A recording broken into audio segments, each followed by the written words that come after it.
Hola, buenos días. Les damos la bienvenida a este espacio del aula virtual del Colegio Nacional de Cirujanos en esta asociación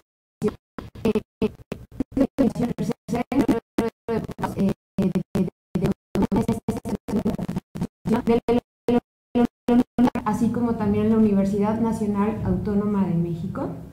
Y bueno, para nosotros, le doy también la bienvenida al doctor René Jiménez, para hacer, bueno, este encuentro, y bueno, esperamos que también del agrado de todos ustedes y podamos ayudar un poquito en cuestión de sus conocimientos, ampliar más esos conocimientos, así como también poder resolver todas sus dudas. ¿Algo que quieras comentar, doctor? Sí, la presentación de los alumnos van a ser casos clínicos. Y lo único que les queremos pedir de favor es, al final, si gustan hacer sus preguntas para que los alumnos puedan resolverlas. Les agradezco mucho y gracias al aula virtual, al Colegio Nacional de Cirujanos Dentistas, así como a la Academia Mexicana de Endodoncia. Sin más por el momento, vamos a dar inicio a esta presentación. Gracias. Vamos a comenzar ahorita con el alumno Eric Daniel Carvajal Hernández de la Universidad Justo Sierra, con el tema tomografía con BIM como auxiliar de diagnóstico en el tratamiento endodóntico. Adelante, doctor, por favor. Bueno, vamos a comenzar. Quiero agradecer la invitación al Colegio Nacional de Cirujanos Dentistas y a la Academia Mexicana de Endodoncia. Como ya lo comentó la doctora, el tema que voy a presentar es la tomografía con BIM como auxiliar de diagnóstico en el tratamiento endodóntico, apoyado con un caso clínico. Entonces, bueno, esto es una generalidad. Primero quiero empezar por identificar en el espectro electromagnético a los rayos X, que son un descubrimiento que vino a revolucionar el diagnóstico en medicina. Y entonces quisiera ubicarlo aquí en el espectro electromagnético como las ondas electromagnéticas con una longitud de onda corta. Y bueno, aquí tenemos el espectro electromagnético de los rayos X comparado con la luz visible, que es lo que podemos ver. Entonces nosotros tenemos en endodoncia el uso de los rayos X para apoyarnos en el diagnóstico y tratamiento. Típicamente se usa la radiografía periapical, pero hemos identificado que la radiografía periapical tiene restricciones en cuanto a los usos que tenemos. Entonces, la primera gran restricción que tendría la radiografía periapical sería que nos da una imagen bidimensional de un objeto tridimensional. Y otra restricción que tenemos es que las lesiones periapicales solamente van a ser visibles cuando ya hay una considerable erosión o desmineralización del hueso en la cortical ósea. Otra restricción que tenemos de la radiografía periapical es la interpretación, las interpretaciones es una capacidad aprendida, entonces por lo tanto va a estar sometida a variación en los diversos observadores. Es decir, cada uno puede interpretar una radiografía periapical de diferente manera. Otra restricción que tiene la radiografía periapical es que tienen distorsión geométrica y que tienen distorsión escalar. También que tenemos superposición de estructuras anatómicas cercanas. Cuando queremos analizar ciertas estructuras, se nos pueden superponer otras por ser una imagen de 2 dimensiones, y esto mismo nos puede esconder información crucial de la anatomía tridimensional de los dientes a examinar. Por ejemplo,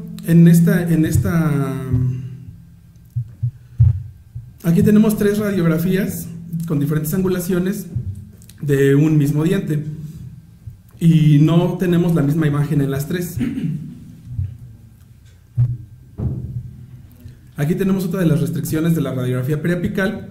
Si pueden ver, por ejemplo, en esta imagen que tenemos aquí, en la del centro superior, vemos una imagen de longitud de trabajo que podría parecer corta, pero la realidad nos muestra que no está así, sino que el instrumento está fuera del conducto radicular, lo cual no es deseable. Entonces, si nosotros tenemos nos basamos en una sola imagen de radiografía periapical para determinar esto, vamos a estar en un error. y vamos a tener un instrumento fuera del conducto radicular que por supuesto es deseable para nosotros. Entonces, podemos hablar de las virtudes de la tomografía computarizada con BIM, que puede superar estas restricciones que tiene la radiografía periapical. En la tomografía con BIM la podemos definir como una técnica de imagenología que va a obtener cortes anatómicos tridimensionales a partir de rayos X después de una reconstrucción tomográfica, y vamos a tener entonces una tomografía de la región del macizo facial para el análisis. Esta tomografía con BIM, o tomografía de haz cónico, es específica para obtener imágenes tridimensionales de la región maxilofacial y dental. Entonces tenemos que estos escáneres de con BIM están desarrollados a partir de los equipos para tomografía computarizada de uso médico, pero está especializado para el uso específico en el área maxilofacial y el uso dental. Un aparato de escáner con BIM, como el que vemos aquí en la diapositiva, es algo popular y es el que usamos en diagnóstico dental. Tiene diferencias con la tomografía axial computarizada. Estas son las principales que encontramos entre tomografía con BIM y la tomografía axial computarizada. La primera es que en la tomografía con BIM el haz es cónico y en la tomografía axial computarizada es un haz disperso. Otra de las diferencias más marcadas es que en la tomografía con BIM vamos a tener una exposición de 20 o 40 segundos, que es suficiente para obtener las imágenes que necesitamos, mientras que en la tomografía de uso médico vamos a requerir exposiciones prolongadas de hasta 20 minutos. Entonces esto se va a traducir en que tenemos una menor exposición efectiva a radiación. También en la tomografía con BIM podemos obtener las imágenes con una sola exposición al escáner y no múltiples exposiciones. Aquí algo que es muy conveniente es que la radiación aproximada en tomografía con BIM es de 12 milisievert y en la tomografía axial computarizada de uso médico es de 140 milisievert, que es considerablemente mayor. Recordamos que el sievert es una unidad de medida para medir la radiación absorbida por materia viva. Otra diferencia es que el barrido del escáner es rotacional de 180 a 360 grados en el con BIM, y en la tomografía de uso médico es de un barrido de escáner de deslizamiento lineal. En el caso de la tomografía con BIM el costo es menor y en la tomografía axial computarizada es un costo elevado, inclusive está restringido solamente a centros hospitalarios. Otra diferencia, que es la más importante para nosotros, es que la tomografía con BIM está desarrollada en la región maxilofacial y la tomografía de uso médico no está diseñada para la práctica de la estomatología. Esto es muy conveniente para nosotros porque es como si tuviéramos un estudio de tomografía computarizada especializada para la estomatología. Se toma el estudio, se tiene un panel detector atrás y se tiene una fuente de rayos X que va a girar de 180 a 360 grados sobre el objeto que vamos a analizar. Y este colimador es realmente pequeño, es prácticamente igual que el de un aparato de rayos X dental para radiografías peripicales.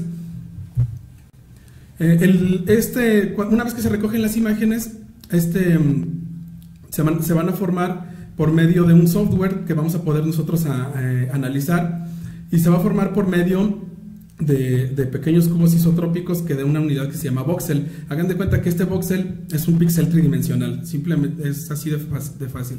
El píxel como el que vienen en las cámaras como unidad de medida de la resolución, vamos a traspolarlo a la tercera dimensión y eso sería un voxel. Entonces una tomografía con BIM va a contener alrededor de 100 millones de voxels para que nosotros podamos visualizar el estudio sobre un software, y así podemos analizar las imágenes de lo que queremos diagnosticar. El software nos va a dar entonces una interfaz donde vamos a poder nosotros interaccionar. Aquí tenemos que la ventaja que nos da la tomografía con BIM, como ya habíamos dicho sobre la radiografía periapical, es que tenemos imágenes en las que podemos interactuar en tercera dimensión. Ya no vamos a ver la realidad en segunda dimensión, que no es correcto, sino que vamos a ver en tercera dimensión. Entonces tenemos que ver que esto va a ser en los tres planos ortogonales correspondientes, que sería en axial, en sagital y en coronal. De esta manera, y con el software, nosotros vamos a poder interactuar para poder analizar imágenes anatómicas en tercera dimensión. Entonces, el uso que nosotros le vamos a dar a la tomografía con BIM en endodoncia, el primero y uno de los más convenientes que yo veo, es que si nosotros analizamos el corte axial de uno de los dientes, nos va a permitir identificar conductos de una manera más precisa y rápida, identificarlos, y también nos va a dar su localización. Esta imagen que tenemos aquí es un corte axial donde podemos identificar los conductos perfectamente. Nos va a permitir profundizar en el corte en dirección apical o en dirección coronal, como nosotros lo vamos a requerir. Otro de los usos que tenemos es para la identificación de raíces y para también la localización de los conductos dentro de la raíz. Esto porque tenemos los tres cortes, axial, coronal, sagital. Si nosotros tenemos estos tres y tenemos la posibilidad de interactuar entre ellos, vamos a poder analizar las imágenes prácticamente como si estuviéramos ahí, y vamos a poder analizar número de conductos, número de raíces, localización de conductos, identificación de raíces accesorias y demás. Otro de los usos que tenemos es para la exploración del conducto a analizar. En endodoncia nos podemos encontrar con diferentes tipos de variaciones anatómicas, y la tomografía con BIM nos puede ayudar a identificar conductos en C, conductos que están en forma muy ovalada, conductos laterales, accesorios, bifurcaciones, deltas apicales, conductos que se unen, istmos que están muy grandes. Por ejemplo, en estas imágenes tenemos la identificación de un conducto lateral en sus diferentes planos, primero con una radiografía preapical, luego con la reconstrucción en tomografía con BIM, y luego en el plano sagital y plano axial. De esta manera nosotros podríamos identificar ese conducto lateral en la radiografía preapical, pero en la tomografía con BIM vamos a ver la localización. Un uso que a nosotros para la práctica de la endodoncia nos representa mucha ventaja es la planificación de tratamiento de dientes que tienen anomalía de forma. Como en este caso que estamos viendo en la diapositiva, estamos viendo una anomalía de forma que se trata de un diente invaginado. Entonces podemos analizar la anatomía de este diente en tercera dimensión e identificar todas las variantes anatómicas para que nosotros podamos planificar el tratamiento de este diente de manera más precisa que si solamente tuviéramos una radiografía preapical. Entonces es un instrumento muy valioso para poder abordar este tipo de dientes.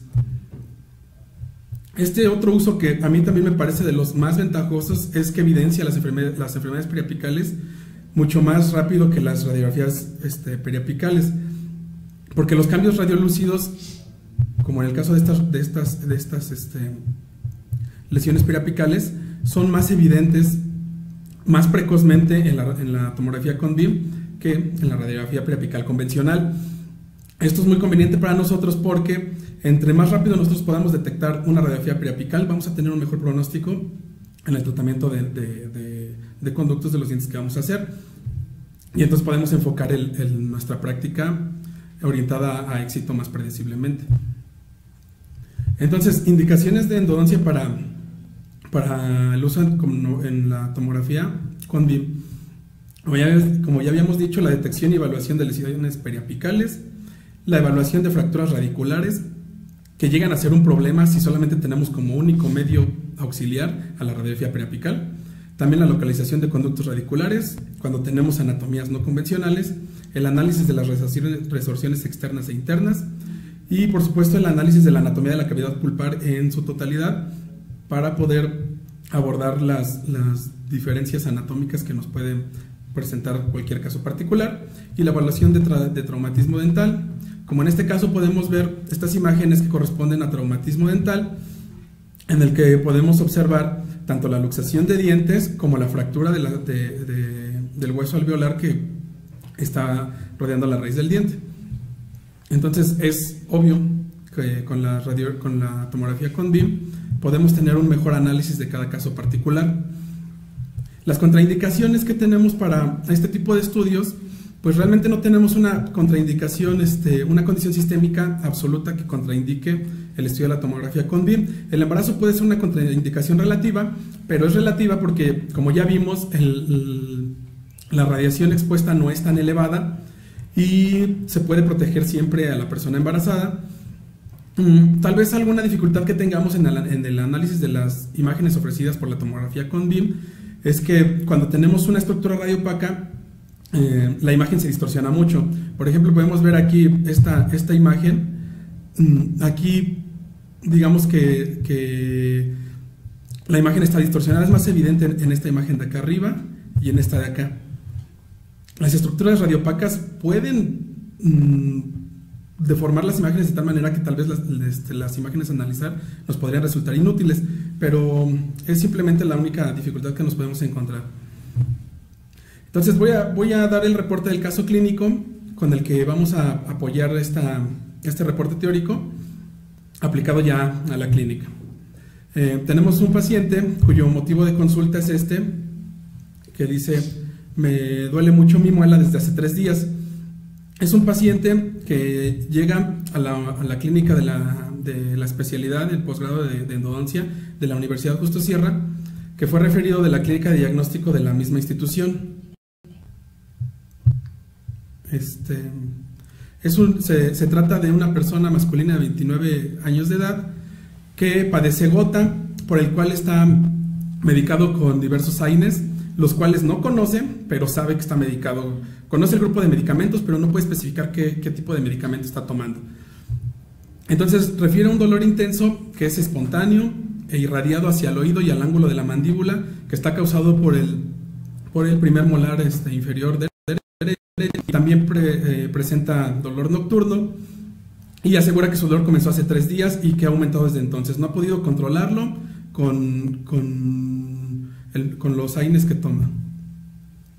En la exploración clínica vemos que hay una restauración extensa de IRM en la cara oclusal.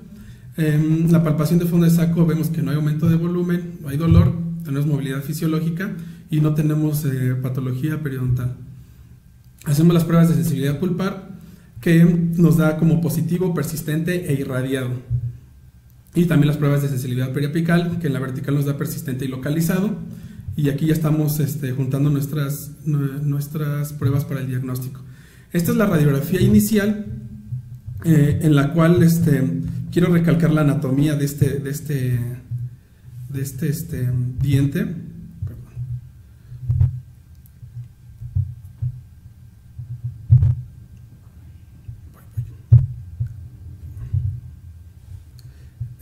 Nos confunde un poco porque parece ser que tiene 4 raíces el diente, tanto 2 raíces mesiales como 2 raíces distales. Entonces esperamos encontrar tal vez un mayor número de conductos que en una anatomía convencional. Hacemos el diagnóstico que en el diagnóstico pulpar tenemos pulpitis irreversible sintomática y en el periapical tenemos periodontitis apical sintomática. Tratamiento de conductos que vamos a hacer, tenemos un pronóstico favorable.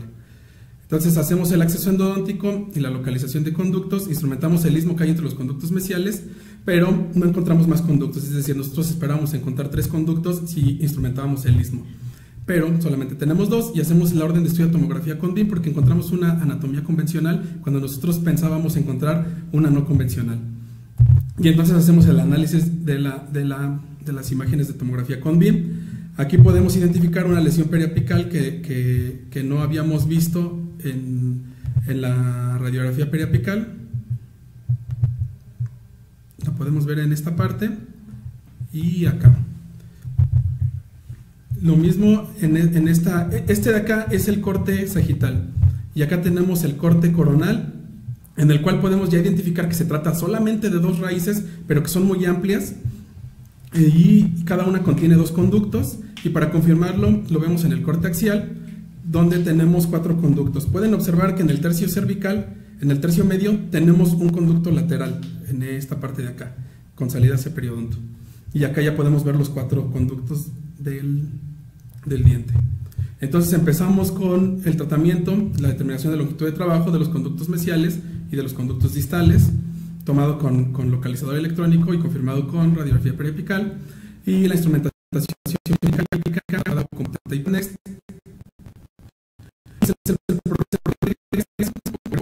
5%, EDT al 17% por 2 minutos, agua destilada como solución inerte y la activación ultrasónica pasiva de los irrigantes.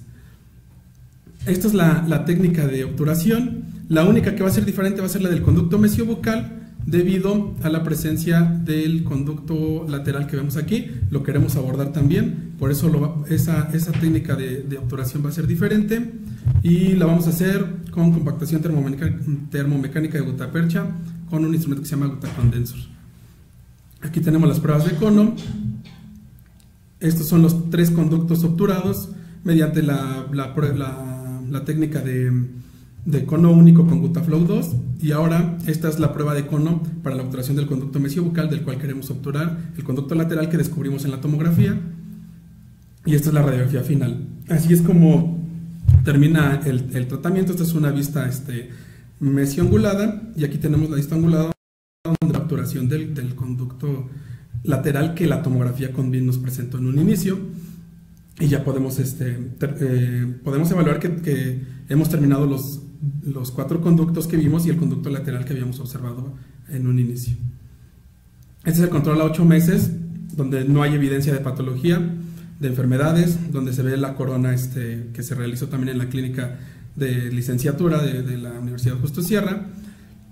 Y bueno, en la discusión vimos que los autores citados nos mencionan que se pueden evidenciar las enfermedades periapicales por medio de cambios radiolúcidos más temprano que las radiografías convencionales. En nuestro caso lo pudimos corroborar, ya que no vimos signos de patología periapical en la radiografía periapical, pero sí en la tomografía con BIM. También los autores hablan de que podemos identificar conductos en C, conductos con forma oval, conductos con salida lateral, accesorios, conductos que se unen, istmos, y nosotros en nuestro caso clínico pudimos identificar un conducto lateral que obviamente no habíamos visto en la radiografía periapical y que nos cambió el plan de tratamiento y el diagnóstico. Y bueno, eso sería todo. Nada más la conclusión que yo les podría compartir es que sí nos constituyen un elemento muy valioso para el diagnóstico y planeación del tratamiento endodóntico, pero que todavía tenemos un poquito de inaccesibilidad porque es un estudio un poquito caro. Y sería todo.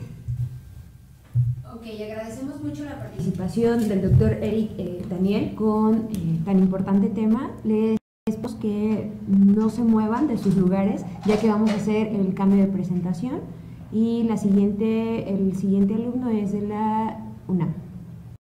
Listo, continuamos con las presentaciones. Ahora la siguiente presentación va a ser a cargo del doctor Carlos Mario López de León, con el tema manejo interdisciplinario de urgencia en absceso Fénix. Por favor, doctor. Gracias. Buenos días, mi nombre es Carlos Mario López de León, soy presidente de segundo año de la Universidad Nacional Autónoma de México en la División de Estudios de Posgrado e Investigación. El tema que les voy a presentar es manejo interdisciplinario de urgencia en absceso Fénix. Es el reporte de un caso clínico y el agradecimiento a mi asesora, la especialista María del Rosario Lazo García. En endodoncia entendemos como urgencia la presencia de dolor y o tumefacción causada por diversas etapas de inflamación o infección de los tejidos pulpares y o periapicales. Es importante saber la diferencia en el área médico-odontológica entre una emergencia y una urgencia, y básicamente es que en una emergencia tenemos la complicación de la vida del paciente, lo que necesita la atención inmediata del médico. En una urgencia tenemos la capacidad de nosotros poder programar la atención y así poder dar la atención. A lo largo de la historia se han descrito varios cuadros clínicos que representan urgencia en endodoncia. Yo me voy a enfocar en el número 7, que es necrosis pulpar con tumefacción facial difusa y sin drenaje. Probablemente lo que hace a este cuadro clínico una urgencia es el hecho de que no existe un drenaje en la situación. Es importante también saber nosotros como especialistas que el manejo de una urgencia en endodoncia es un manejo un poco distinto al hecho de cualquier situación clínica normal. Cuando nosotros recibimos un paciente de urgencia tenemos que tener en cuenta dos puntos importantes: los síntomas físicos y el estado emocional del paciente, ya que son pacientes que llegan con un estado emocional muy débil, por lo que necesitan una atención especializada. Y nosotros tenemos también que tener la capacidad de manejar de forma comprensiva las necesidades, temores, así como los mecanismos de adaptación de los pacientes. En la clasificación de enfermedades pulpares y periapicales les presento esta, que es del 2002, de la 8ª edición de Vías de la Pulpa, donde podemos ver las distintas enfermedades pulpares y periapicales. La que yo les voy a mencionar es un cuadro clínico de necrosis pulpar con absceso fénix. Sabemos que la necrosis pulpar es la degeneración completa del tejido pulpar, llevando así a la necrosis del tejido completo. Acerca del absceso fénix les puedo comentar que es una lesión y el signo patognomónico de esta lesión es el hecho de que es una lesión crónica. Lo que nos indica que es cronicidad es el hecho de que hay una lesión radiolúcida en el periápice, pero con sintomatología aguda. Conocemos un poco acerca de las lesiones periapicales y sabemos que normalmente las lesiones crónicas no suelen tener sintomatología. En esta otra clasificación del 2007 pondríamos este cuadro clínico como necrosis pulpar y absceso apical agudo. El absceso apical agudo, a diferencia del absceso fénix, no se caracteriza por enfocarse en el hecho de que hay una lesión radiográfica o no. Simplemente se enfoca en el hecho de la sintomatología que presenta el paciente en la clínica, por lo que podemos ver un absceso apical agudo con lesión radiográfica o sin lesión radiográfica. También es importante saber que las tumefacciones se pueden dividir de diferente manera. Pueden ser localizadas o difusas, o fluctuantes o firmes. Esto es muy importante, ya que la indicación principal para nosotros poder hacer el drenaje de una tumefacción es el hecho de que sea una tumefacción localizada, pero sobre todo fluctuante. Otro aspecto importante es saber cómo se controla una tumefacción. Cuando nosotros queremos controlar una tumefacción, el primer objetivo es siempre intentar hacer un drenaje. Nosotros como endodoncistas tenemos la capacidad en muchas ocasiones de hacer los drenajes por vía conducto, en otras ocasiones no. Les comento de los antibióticos, ya que en muchos casos se ve que los médicos o los dentistas tratan este tipo de problemas solamente con antibióticos. Es importante saber que los antibióticos simplemente son un coadyuvante al tratamiento. No en todos los casos se necesita antibiótico-terapia, en algunos sí, pero importante saber que no es de ley esto. Pasando hacia la anatomía, sabemos que los dientes están completamente en relación e íntimamente en relación con muchos espacios y algún tipo de anatomía cercana a los dientes. Este tipo de anatomía sobre todo está conectada hacia los espacios aponeuróticos. Los espacios aponeuróticos se definen como espacios virtuales que, para que sean reales, tienen que estar ocupados por alguna situación. Puede ser por aire o por gas, por líquido o por alguna infección. Si fuera por alguna infección le llamaríamos absceso o celulitis, dependiendo la fase en la que encontremos la infección. Si fuera por algún gas o aire se le llama enfisema, y si fuera por líquido no tienen como tal una denominación. Es importante saber que estos espacios se encuentran entre las fascias de los músculos y se dividen en primarios y secundarios. Los primarios son los que están íntimamente relacionados a los dientes y los secundarios son aquellos que están en estructuras más profundas. Les voy a mencionar acerca del espacio submandibular, ya que es el que está involucrado en el caso que les voy a presentar. Este espacio abarca los 2/3 anteriores de la mandíbula y se encuentra entre el músculo miloioideo y el platisma. Es importante saber que este espacio se puede ver invadido por alguna infección, ya que los dientes posteriores inferiores suelen tener la inserción del músculo miloioideo por encima del ápice. Eso facilita que la diseminación de la infección pueda ir hacia este espacio. Bueno, yendo a nuestro caso clínico, ella es mi paciente, tiene 11 años de edad y se presenta a la clínica de endodoncia con la evolución de una inflamación aproximadamente de 15 días. Ella es remitida por el departamento de odontopediatría, no tiene datos patológicos de relevancia y a la exploración clínica podemos ver la asimetría facial del lado derecho y la involucración del espacio submandibular. A la exploración clínica oral vemos el diente completamente abierto, es un diente que ya viene accesado, lo que nos indica que lleva mucho tiempo a la exposición de la saliva y las bacterias. Les marco acá un cuadro de antibiótico-terapia, ya que me comenta su papá que aproximadamente un mes antes de la atención en endodoncia, la paciente fue con un médico y solamente le recetaron amoxicilina con ácido clavulánico, que no fue efectivo. Posteriormente otro médico le recetó clindamicina y en el momento en el que llega ella a odontopediatría se le cambia el cuadro a eritromicina, y aquí sí hacen algo por instrumentar el diente, se hace una instrumentación manual y un lavado con suero fisiológico. Al examen clínico podemos ver en la radiografía el hecho que es un diente completamente accesado, incluso podemos ver que tiene fresado en la zona del piso, y vemos la curvatura de la raíz mesial, así como la curvatura en ápice de la raíz distal. Podemos ver las lesiones radiográficas, que es lo que les comentaba del absceso Fénix, donde podemos ver lesiones radiográficas con una sintomatología aguda. Vemos también el espacio de ligamento periodontal ensanchado y las pruebas de sensibilidad pulpar no se realizaron y las pruebas periodontales sí. Palpación nos dio positivo, percusión también, movilidad fisiológica y sondeo dentro de los parámetros normales. Así llegamos a un diagnóstico de necrosis pulpar con absceso Fénix y el plan de tratamiento es una necropulpectomía con un pronóstico favorable. Decidimos hacer una cita de urgencia en la cual hicimos una instrumentación manual a longitud aparente con una lima 20K en los 3 conductos y nos enfocamos principalmente en el hecho de la irrigación. Activamos irrigación con hipoclorito de sodio al 2.5%, intentamos drenar por medio de los conductos, lo cual no se logró. Entonces decidimos cerrar el diente, dejar una medicación intraconducto con hidróxido de calcio y pedimos la valoración por el Departamento de Cirugía Oral y Maxilofacial. Ellos determinaron el hecho de hacer un drenaje extraoral por la posición y la complicación de la inflamación. Acá les presento la evolución de la cirugía. Yo simplemente documenté esto, agradecimiento a los doctores de cirugía oral y maxilofacial.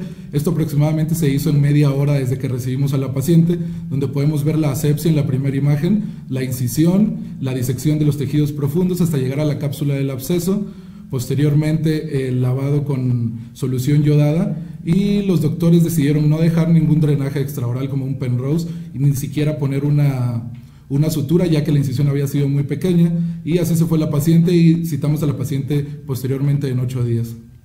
En una segunda cita pudimos, con la paciente asintomática pero un poco inflamada todavía, pudimos tomar longitudes de trabajo con localizador e hicimos una instrumentación con el sistema Wave One Gold de la casa Dentsply Sirona hasta una lima medium en los 3 conductos. Y de igual manera hicimos activación ultrasónica con hipoclorito de sodio al 2.5% y volvimos a cambiar la medicación con hidróxido de calcio. Pudimos haber obturado en esta cita, pero se decidió no hacerlo ya que la paciente seguía un poco inflamada.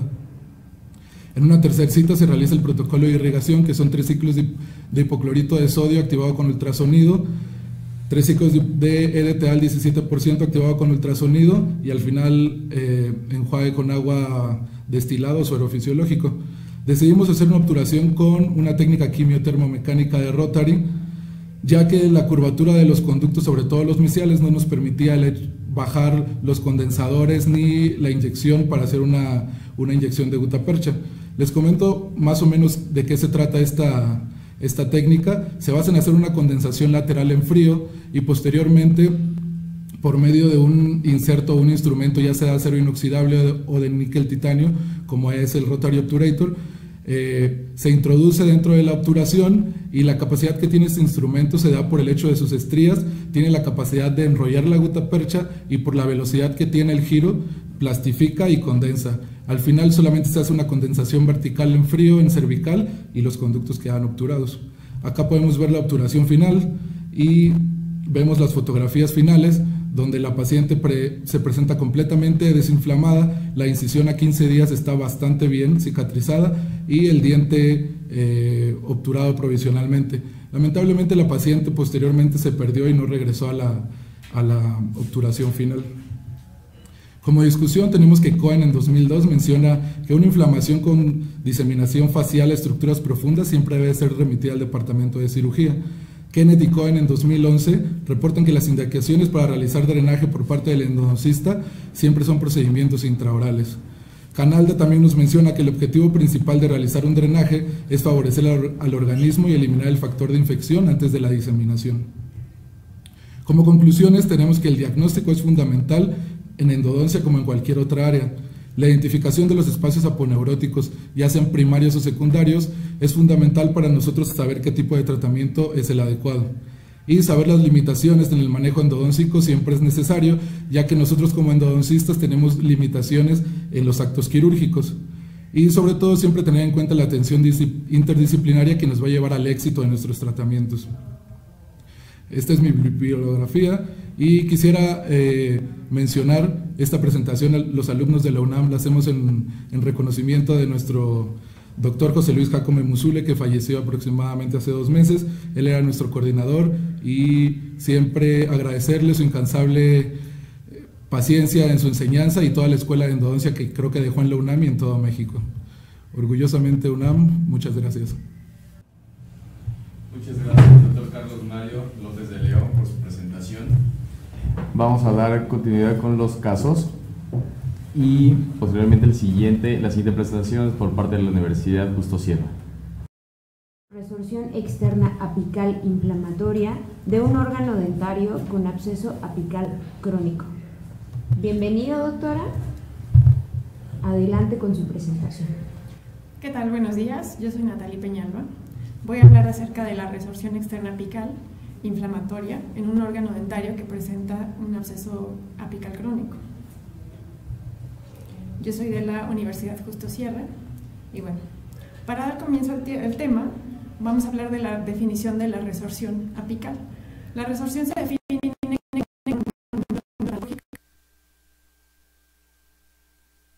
en una pérdida tanto de dentina como de cemento y de hueso, y normalmente es asintomática. Entonces nosotros regularmente la encontramos de forma fortuita en alguna radiografía. Hay una clasificación para las resorciones y nos la da el doctor Andreasen. Está basada tanto en la localización como en su patogenia. Entonces, al estar basada en patogenia, esta clasificación es muy importante porque la patogenia nos va a dar la etiología y por lo tanto nos va a dar también la pauta para el tratamiento de esta patología. Entonces tenemos que la resorción puede ser externa o interna y la externa está subclasificada en superficial o transitoria, que sabemos que es una situación fisiológica en cuanto a la posición y resorción del cemento. Esta no es patológica. Tenemos la resorción externa inflamatoria, que es patológica porque está relacionada con un proceso inflamatorio y bacteriano. Y tenemos la resorción externa de reemplazo, que es la que conocemos como anquilosis. Y en cuanto a las resorciones internas, pues también hay inflamatoria y de reemplazo. Pero en este caso nos vamos a enfocar en la resorción externa inflamatoria. Como etiología, el doctor Singh nos señala que se necesitan dos factores específicamente para que se desarrolle esta patología. El primer factor es una lesión mecánica que va a debilitar o más bien va a denudar un área de cemento en la raíz. Y la segunda es una estimulación. Generalmente esta estimulación puede ser biológica, como lo son los microorganismos, en una infección crónica del periodonto y de la pulpa. Pueden ser también estimulaciones como los movimientos ortodónticos, pueden ser enfermedades sistémicas o incluso procesos neoplásicos. En este caso, vuelvo a repetir, como estamos enfocados en la resorción inflamatoria, vamos a hablar de infección específicamente. Y bueno, acabo de mencionar, para esta resorción inflamatoria, ya dijimos, tiene que haber denudación de un área de cemento en la raíz. Una vez que esa área está denudada gracias a un traumatismo o a un movimiento ortodóntico, las bacterias y toxinas que se encuentran en pulpa van a viajar a través de los túbulos dentinarios y van a infectar el área perirradicular.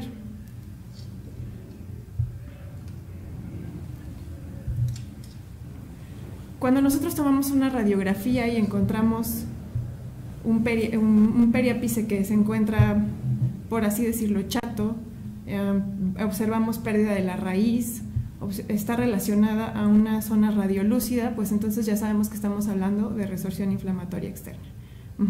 Y esta resorción puede traernos consecuencias desde una movilidad de segundo grado hasta la pérdida del órgano dentario.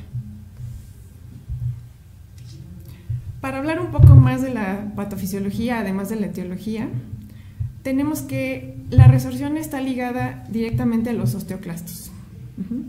Los osteoclastos sabemos que son células multinucleadas que provienen del sistema de mononucleares fagocíticos, entonces son fagocitos. Y estos fagocitos lo que hacen es unirse a una matriz mineralizada en el diente. Entonces, tienen proteínas integrinas en su periferia que van a unirse a esta mineralizada su borde rugoso tiene las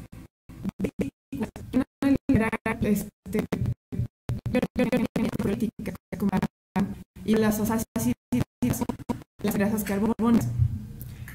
Estas vesículas que van a liberar estas enzimas proteolíticas van a crear un microambiente que está completamente sellado en su periferia gracias a estas integrinas, que lo llamamos lagunas de Hauship. Dentro de estas lagunas de Hauship, este microambiente es extremadamente ácido y eso es lo que convierte al tejido duro calcificado en tejido que comienza a resorberse.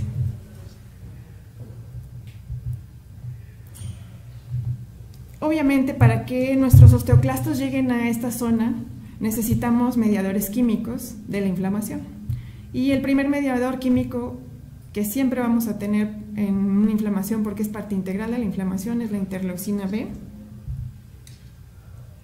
Esta interleucina B está íntimamente ligada a las resorciones óseas. Cuando hay presencia de bacterias, las bacterias tienen lipopolisacáridos, que son sus endotoxinas, y estos son quimiotácticos para leucocitos. Una vez que estos leucocitos llegan a esta zona donde el factor quimiotáctico, el gradiente de concentración es más alto, pues entonces estos leucocitos van a transformarse en osteoclastos. Y aparte de esto, en la misma zona de inflamación, los mismos osteoblastos van a liberar un factor de diferenciación de osteoclastos para continuar con el círculo vicioso de quimiotaxis a los osteoclastos.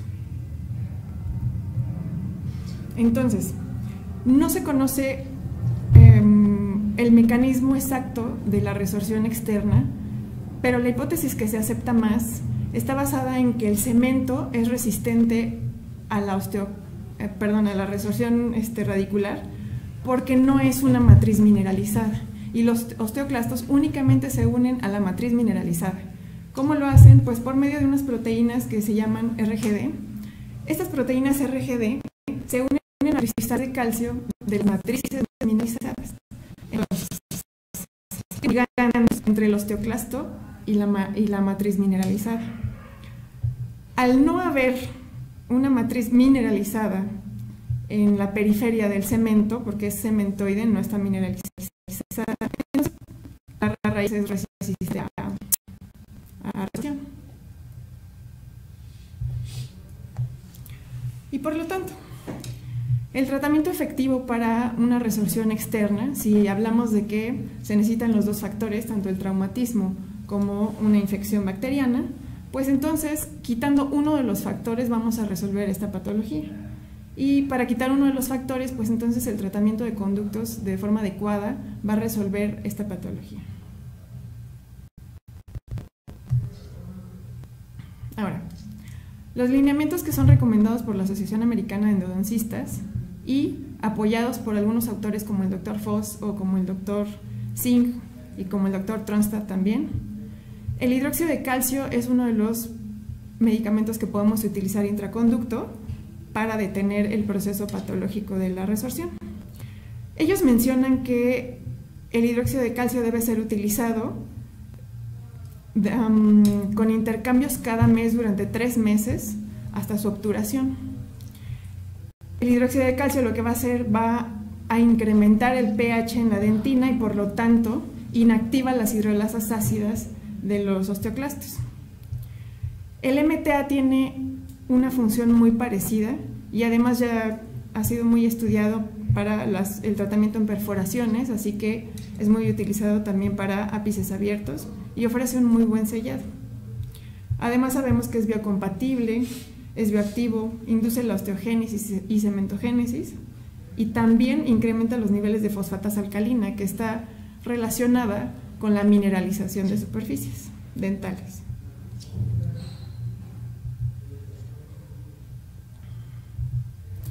Como caso clínico, voy a presentarles a una paciente femenina de 29 años que venía con una fístula.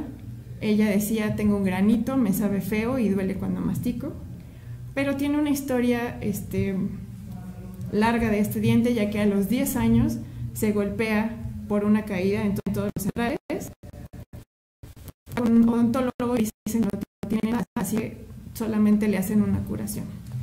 Después, a los 23 años, ella nota que tiene dolor y además su diente cambia de color, así que va al IMSS y en el IMSS le hacen un procedimiento que ella no sabe qué es, solo sabe que al final le pusieron una curación.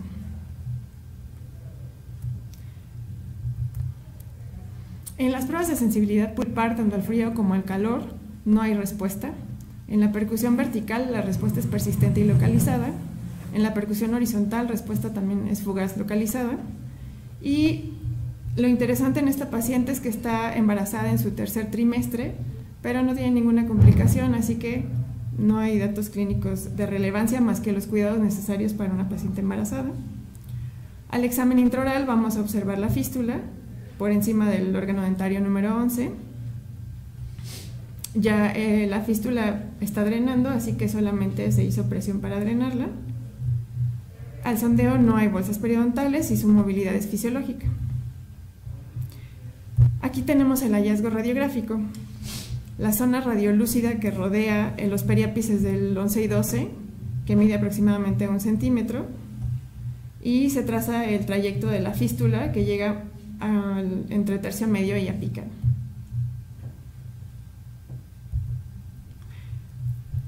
Este diente fue previamente iniciado porque, como ya mencioné, se hizo un tratamiento en el IMSS y sabe que le hicieron cosas, pero no supo describirlas. El diagnóstico pulpar entonces es un diente previamente iniciado y el diagnóstico periapical es un absceso apical crónico con resorción externa apical. El plan de tratamiento es un tratamiento de conductos con un tapón apical de MTA y, por supuesto, el pronóstico es reservado. En la primera cita se drena el absceso con presión digital. Se tiene que anestesiar a la paciente, pero con mepivacaína sin vasoconstrictor, porque sabemos que en las pacientes embarazadas el vasoconstrictor puede provocar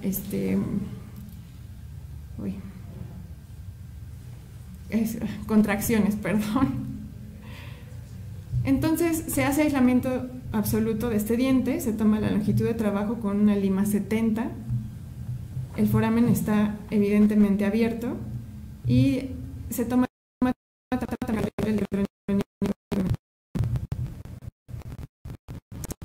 19 minutos. La irrigación original es de clorhexidina, aunque en la siguiente cita se hace con hipoclorito.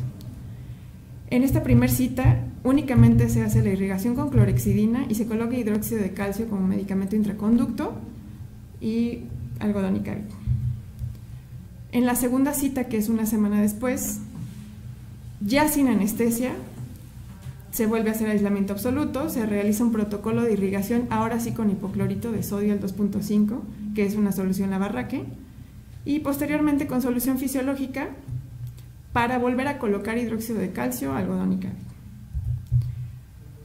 En la tercera cita, que es en la tercera además, de nuevo sin anestesia, se realiza el aislamiento absoluto, se vuelve a hacer un protocolo de irrigación con hipoclorito y solución fisiológica. Se vuelve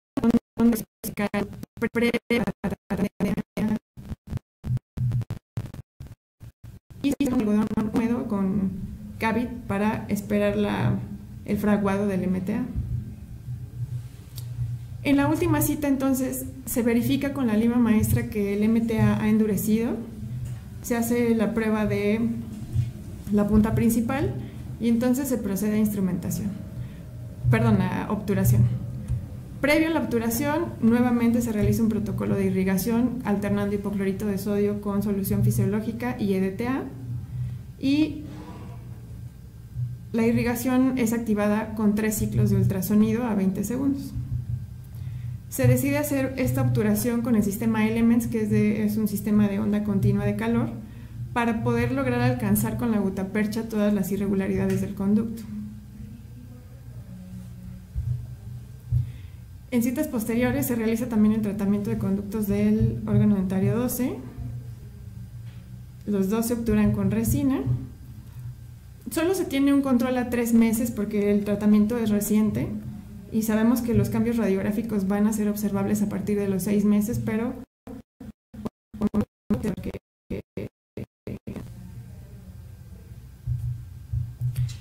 como Como discusión, bueno, autores como Olivieri en el 2012 han demostrado que el MTA es un tratamiento adecuado en este tipo de resorciones porque la reparación se da con tejido duro, es parecido al cemento sobre el MTA y reinserción del ligamento periodontal. Y Panzarini en el 2007 nos dice que además de que el MTA previene la reincidencia de esta patología, a él no le parece correcto el uso de hidróxido de calcio porque la estructura dentinaria se ve debilitada por más tiempo y corre más riesgo de fracturas. Coincido con Panzarini, ya que esta paciente, por su embarazo y por su edad, era muy difícil que se apegara a un tratamiento de largo plazo. Y Hatchmeister en el 2002 nos dice que la medicación intraconducto con hidróxido de calcio puede ser dejada por 2 semanas antes de la colocación del MTA y esto no afecta el sellado del MTA. Así que voy con Hatchmeister de acuerdo y utilicé el hidróxido de calcio antes del MTA para lograr un tapón que impidiera que el MTA fuera extruido del foramen. Y como conclusión, pues la identificación de las resorciones radiculares en la práctica requiere que una historia clínica esté bien hecha para identificar si el paciente tuvo previamente un tratamiento de conducto realizado o alguna enfermedad asociada. Y el diagnóstico temprano es una clave importante también del tratamiento, ya que esta patología se desarrolla muy rápido. Y los nuevos materiales como el MTA, el biodentín, han hecho el manejo de este tipo de resorciones muy sencillo. Y el diagnóstico correcto del tipo de resorción es lo que va a llevar a la elección del tipo de tratamiento, ya que la etiología varía de acuerdo al tipo de resorción. Por mi parte es todo. Muchas gracias. Agradecemos mucho la participación de la alumna Natalia Reinalda y bueno, ahora le toca la participación al alumno de la UNAM. Muchas gracias. La siguiente plática la dará el alumno José Antonio Almeida Díaz, el cual presentará un caso clínico con el título Lesión periodontal primaria endodóntica secundaria, reporte de caso clínico. Adelante, doctor. Hola, buenos días. Mi nombre es José Antonio Almeida Díaz. Represento a la Universidad Nacional Autónoma de México en la División de Estudios de Posgrado de Investigación. Yo soy residente de segundo año de la especialidad de endodoncia y les voy a presentar un caso de una lesión periodontal primaria endodóntica secundaria. Tuve como asesor al doctor René Jiménez Castellanos. A manera de introducción tenemos que existe una estrecha relación entre la parte endodóntica con la parte periodontal. Esto quiere decir que si existe una infección en la pulpa, esta puede llevar a una infección del periodonto, como también una infección periodontal puede persistir e inducir cambios en la pulpa. Para que exista esta infección tiene que haber una vía de entrada.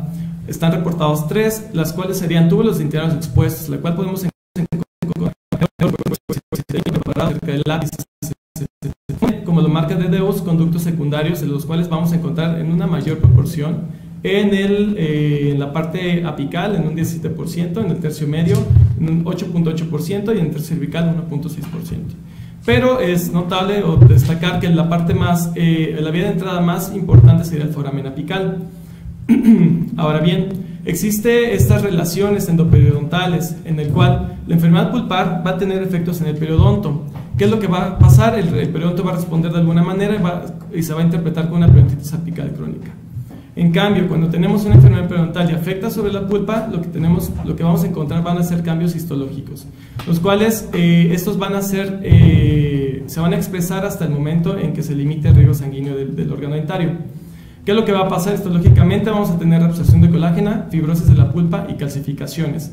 Estas calcificaciones se van a presentar sobre todo en la cámara pulpar, debido a que la infección va del tercio apical hacia coronal. Pero los cambios más importantes que podemos observar serían un proceso inflamatorio, como podríamos ser una pulpitis irreversible, y sobre todo una necrosis pulpar. A manera de etiología tenemos que existen varias causas por las cuales pueden pasar este tipo de situaciones. La primera sería la bacteriana, y si es algo muy crónico, la presencia de biofilm, como también tejidos ajenos al órgano dentario, como la presencia de cálculo. Aunque también es importante destacar que para que ocurra esto tiene que haber unos factores que contribuyan, como la malposición dentaria, un traumatismo, la fractura vertical del órgano dentario, o sobre todo iatrogenias, como serían perforaciones o desviaciones al momento de la instrumentación.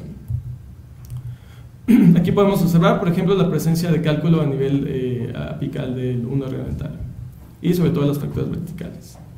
Bien, después se comenzó a describir por qué ocurren este tipo de situaciones. El primero que trabajó en esto era el doctor Simring y Goldberg en 1964. Después hubo la clasificación de estos tipos de lesiones endoperias. Empezamos con Simon Glick y Frank en 1972. Hubo clasificaciones a la misma, como el Dr. Wayne en 1976, Toranoviet y Trop en 1996 y en el World Workshop en 1999.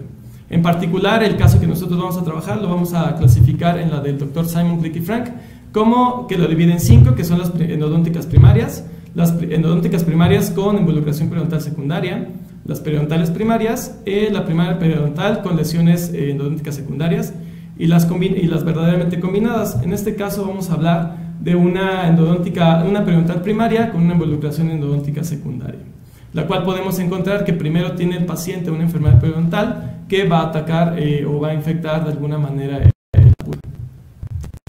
En el clínico tenemos una paciente femenina de 40 años, la cual llega a la clínica al posgrado, a la división de posgrados, debido a que tiene o presenta mucha movilidad en sus dientes, 1, y 2, ella lo que quiere es tratar de preservar la mayor cantidad de dientes, ya que los otros tipos de tratamientos no los aceptan. Este paciente remitió a la clínica de endodoncia por parte del Departamento de Periodoncia, Implantología y Ortodoncia de la UNAM. Al momento de observar a la paciente, el órgano dentario que me piden valorar es el órgano dentario 46, el cual presenta una amalgama, un tratamiento de ortodoncia también y sobre todo un poco de inflamación a nivel periapical, así como dolor a la palpación. Se toma una radiografía inicial y se observa una gran pérdida ósea en la parte distal, pero el diente presenta movilidad, por lo cual se decide hacer un sondeo, el cual podemos encontrar una diferencia, en el cual si me voy directamente al eje longitudinal del diente, puedo terminar o puedo sentir dónde termina el ápice del diente. Y por otra parte, si es que decido medir cuánto es la distancia o la medida de la lesión, puedo llegar hasta meter la sonda un poco más de lo normal. Por lo cual yo decido tomarle a la paciente o pedirle a la paciente que se tome una tomografía de haz cónico para poder observar mucho mejor y más definido cuál es la involucración que tiene este tipo de lesión, en la cual podemos encontrar que hay pérdida de corticales en vestibular y lingual. Y sobre todo algo importante que yo no había notado en la radiografía es la salida del foramen hacia distal en la raíz distal. Por lo cual se determina el diagnóstico. Como tal, el diagnóstico periodontal es una periodontitis crónica severa generalizada debido a toda la pérdida ósea que tiene en la mayoría de los cuadrantes, y en específico del órgano dentario que vamos a tratar. A las pruebas de sensibilidad pulpar al frío y al calor responde positivo, a las pruebas periodontales, a la percusión vertical y horizontal responde también positivo, como con la palpación. Al sondeo en la parte mesial es muy diferente a la parte distal, es de 5 milímetros y en la distal de 12, pero sí el órgano dentario presenta una movilidad grado 2.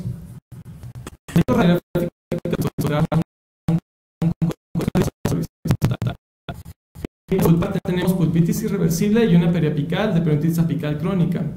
Ahora, en los planes de tratamiento que se le ofrece a la paciente es en la parte endodóntica hacer una biopulpectomía, pero en la periodontal hacer una desviación por colgajo e injerto óseo con un genoinjerto.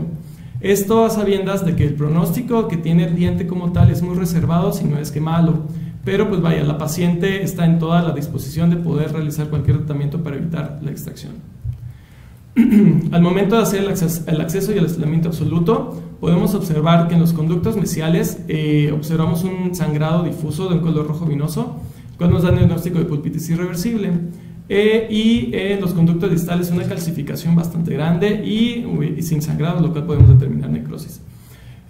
Por lo cual esto se decide observar bajo microscopio para poder observar mucho mejor tener una imagen más nítida. Por lo que se decide hacer el tratamiento de conductos. Aquí importante, como son dos diagnósticos diferentes en ambas raíces, se ocupan dos tipos paquetes de limas diferentes para cada conducto que voy. En los necróticos ocupamos un paquete estéril y en el otro conducto otro paquete estéril. Aquí importante, la tomografía afortunadamente nos ayudó a saber que los conductos estaban curvos, o que por lo menos en la raíz distal teníamos una salida no, en el foramen, no hasta la raíz del diente, sino un poco antes. Entonces necesitábamos hacer un precurvado de las limas, el cual es importante y nos va a favorecer que nosotros podamos guiarnos y poder instrumentar y limpiar bastante bien estas curvas para evitar o tener unos agentes causales que impidan una correcta sanación de los tejidos periodontales. Lo cual yo en el distal me fui directamente con limas manuales 10, 15, 20, 25 precurvadas para poder lograr hacer una vía de pasaje para los instrumentos rotatorios en el conducto distal. En los raíces mesiales no encontré como tal alguna dificultad.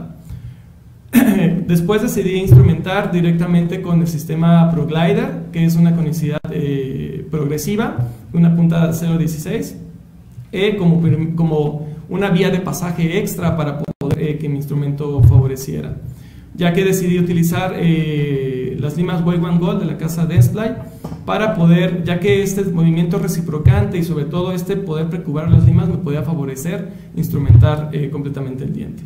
Detalle importante está que en el conducto distal esta curva quería manejarla de mejor manera y evitar fracturar algún instrumento, algún accidente. Decidí instrumentarla solamente hasta la lima primary, que es una 2507, y en los conductos mesiales, como no tuve tanta dificultad, instrumentar con un que es una 3506. Una vez instrumentado, todo se hizo en una sola cita. Decidí hacer el protocolo de irrigación activado con ultrasonido con una U-File número 15, el cual consiste en hipoclorito de sodio del 5.25. Estos son 3 ciclos activados por 20 segundos.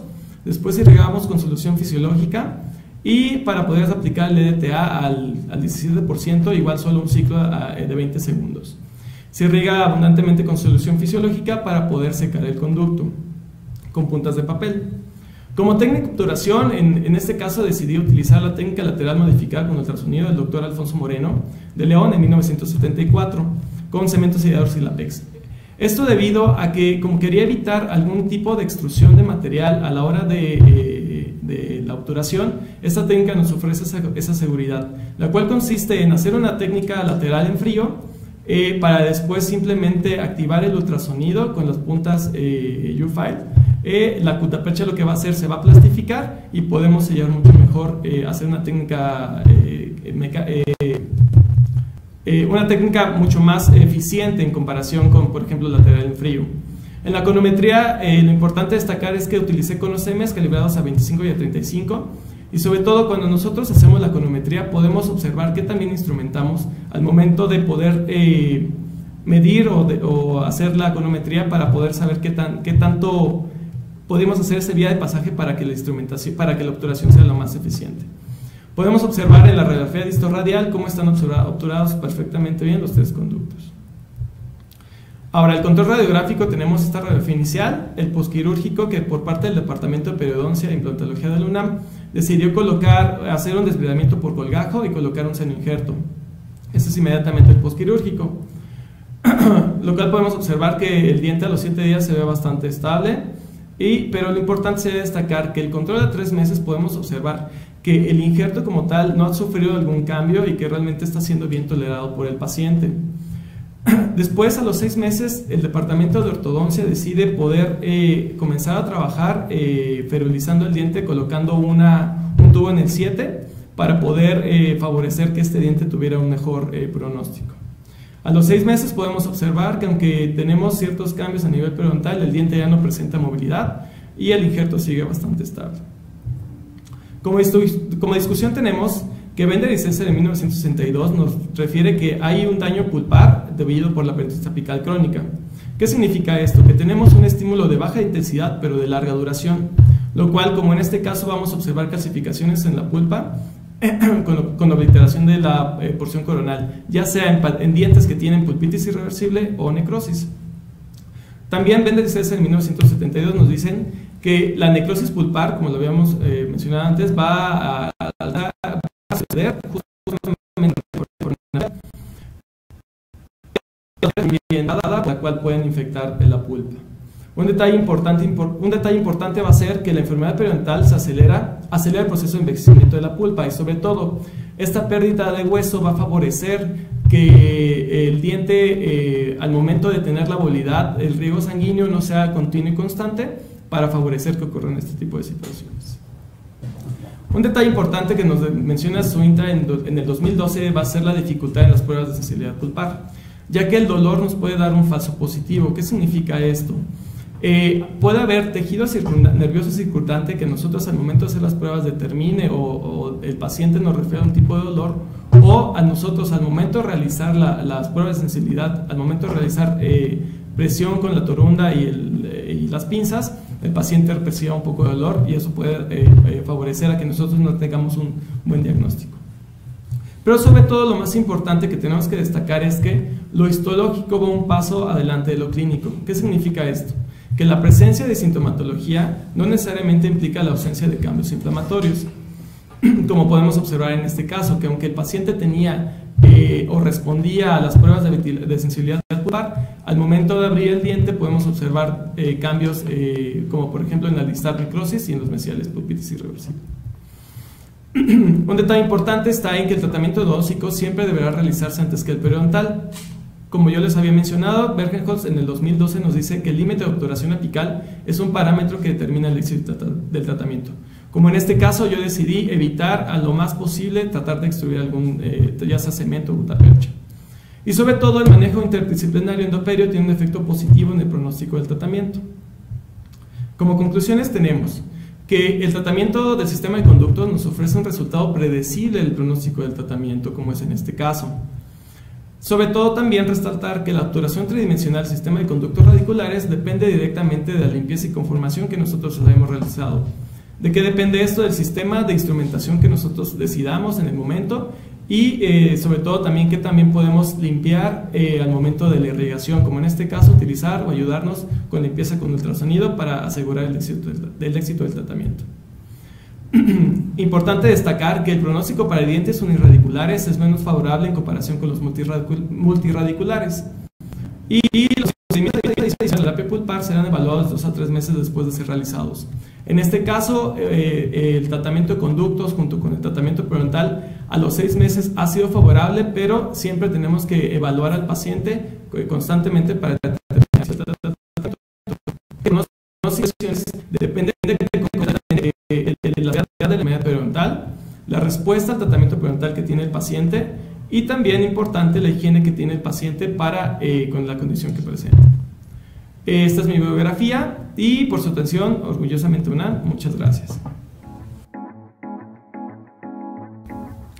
Hola, soy la doctora Ana Román, presidente de Academia Mexicana de Endodoncia. Nuestro congreso AMEAC Microvisión está muy próximo. Se celebrará los días 9, 10 y 11 de noviembre. En esta ocasión contamos con 7 excelentes conferencistas de talla internacional, además de una excelente sede como lo es la Riviera Maya. Para más detalles consulta www.Academia Mexicana de Endodoncia, y también nos puedes consultar en Facebook. Te esperamos. Muchas gracias, doctora Almeida, por su presentación. Y ahora vamos a continuar con la plática de la doctora que viene de Justo Sierra, por favor. Le damos la bienvenida ahora a la alumna Beatriz Camacho Juárez con su caso clínico de absceso fénix. Bienvenida, doctora. Muchas gracias, buenos días. Yo les voy a hablar sobre el absceso fénix. El absceso fénix. Wayne y Grossman lo han dicho que es una exacerbación periapical por bacterias procedentes del conducto radicular en una lesión crónica preexistente, pero quien realmente le dio el nombre fue Ingle. Lo denominó absceso fénix, haciendo referencia al ave fénix, ya que ésta renace desde sus propias cenizas, y su analogía se debe a esta lesión que se reagudiza después de que ha tenido un proceso sintomatológico y que ha permanecido por mucho tiempo.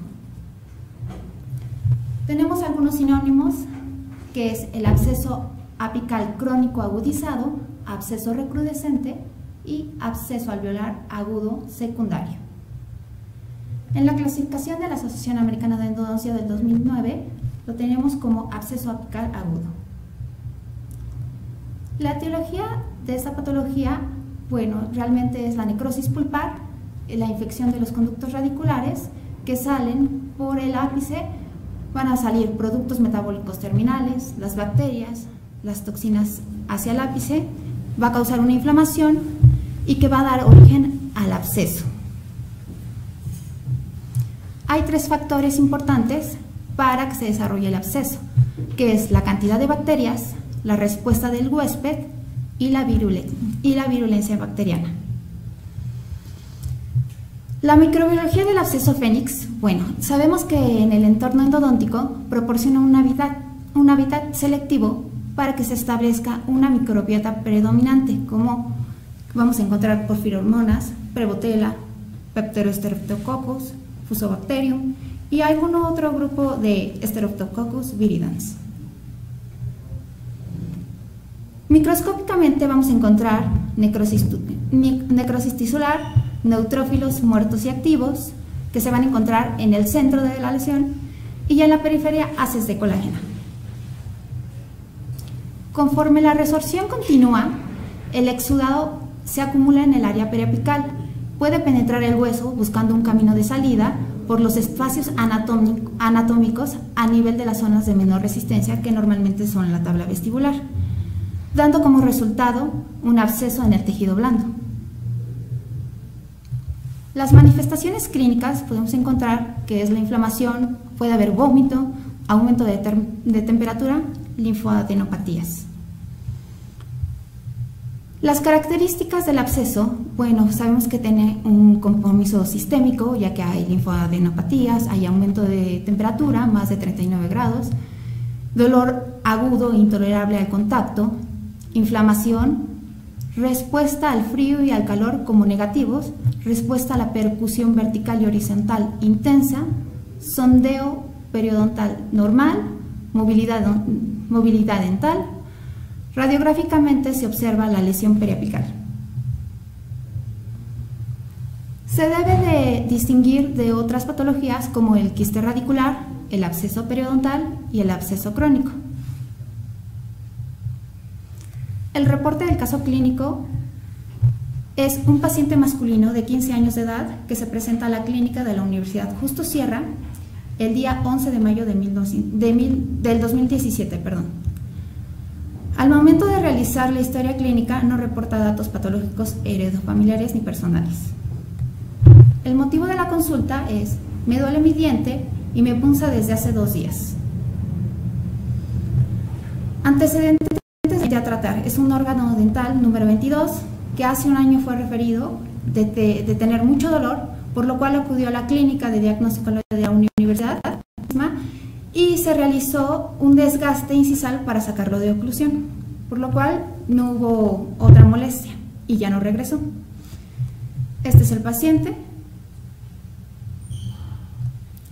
A las pruebas de diagnóstico, bueno, al frío y al calor no hubo respuesta. A las pruebas de sensibilidad periapical, tanto a la vertical como a la horizontal, fue persistente y localizado. A la palpación hay una tumefacción localizada y fluctuante.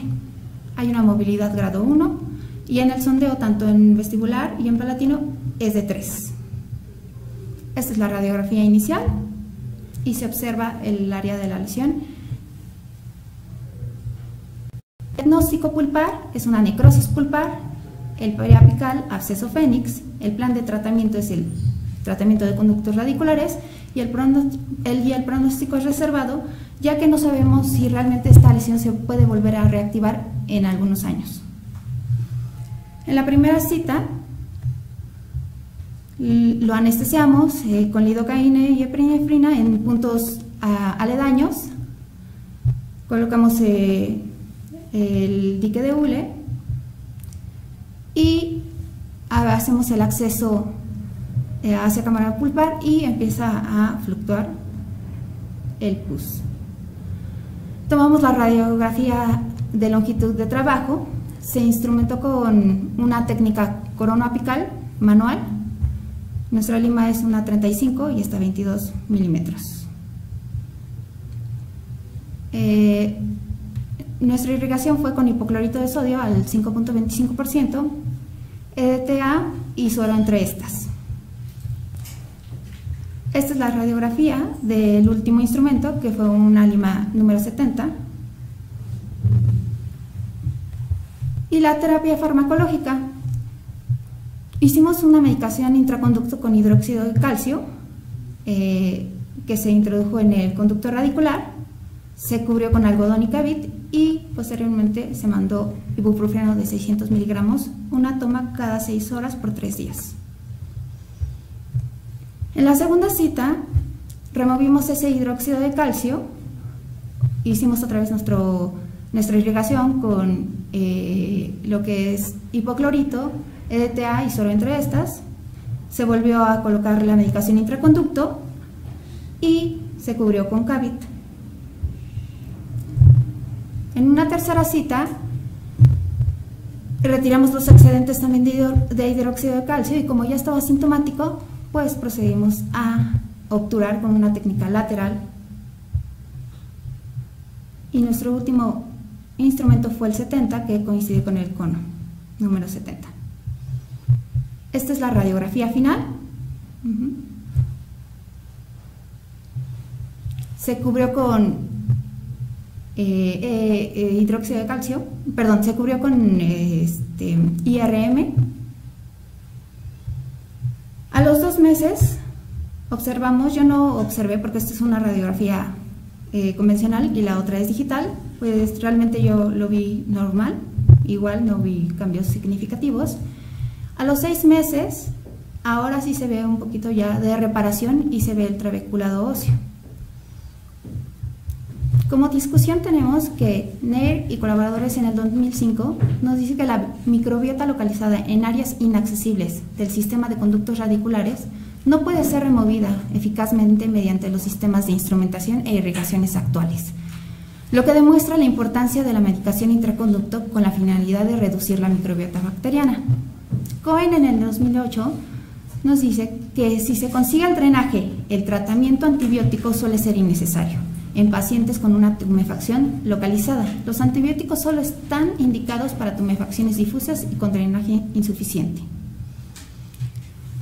Como conclusiones, la agudización del proceso crónico en el absceso fénix es una patología que puede convertirse en una verdadera emergencia médica potencialmente mortal.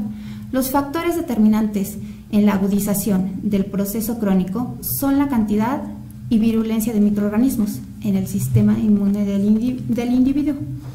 La importancia del diagnóstico diferencial mediante pruebas de sensibilidad pulpar, características clínicas y estudio radiográfico con el absceso alveolar agudo, osteitis condensante, quiste radicular y el absceso periodontal permite al tratante brindar un tratamiento adecuado para disminuir las complicaciones y garantizar el bienestar del paciente. El clínico deberá poseer el conocimiento, la habilidad para resolver y facilidad las diferentes emergencias que se pueden presentar en el campo endodóntico. Estas son las referencias bibliográficas. Gracias. Agradecemos la participación de la alumna Beatriz Camacho y bueno, ahora vamos a darle la bienvenida al último alumno por parte de la Universidad Nacional Autónoma de México. Muchas gracias, doctora.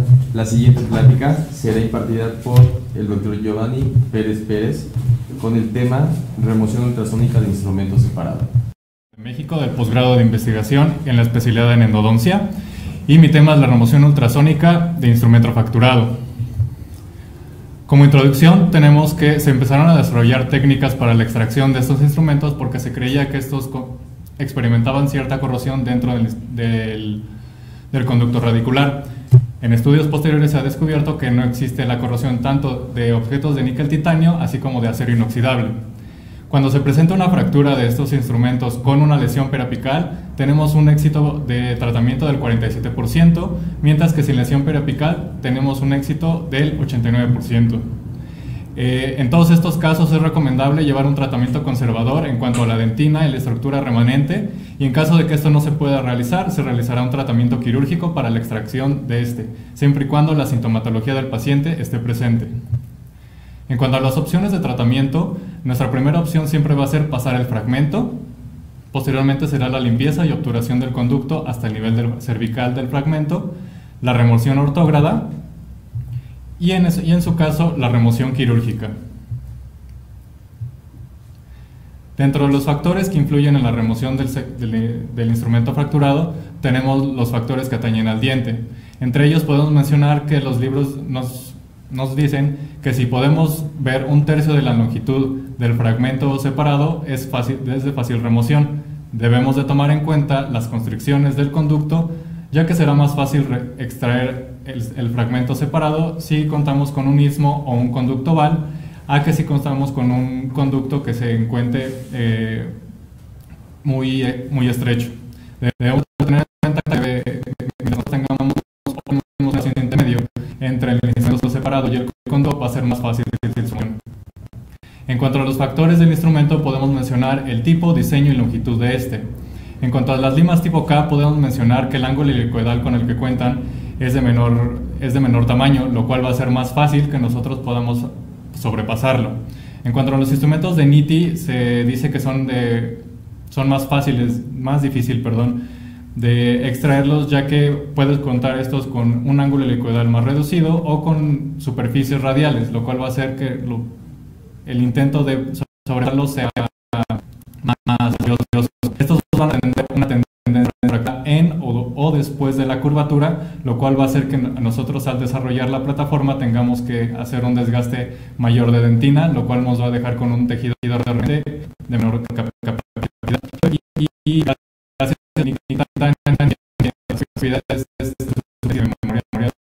el instrumento, una vez que entra en la curvatura, va a tender a recargarse siempre en la pared externa del diente.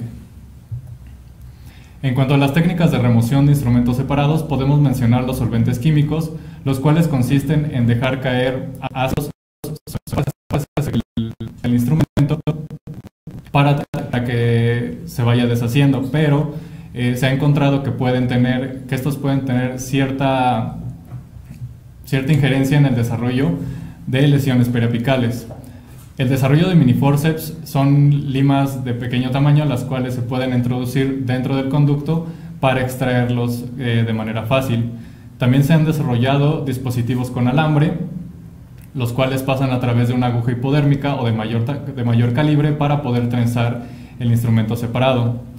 Hay una técnica con aguja hipodérmica, la cual se coloca sobre la porción cervical del instrumento, se deja caer una gota de cianocrilato para poder extraer el fragmento y la aguja en un solo movimiento.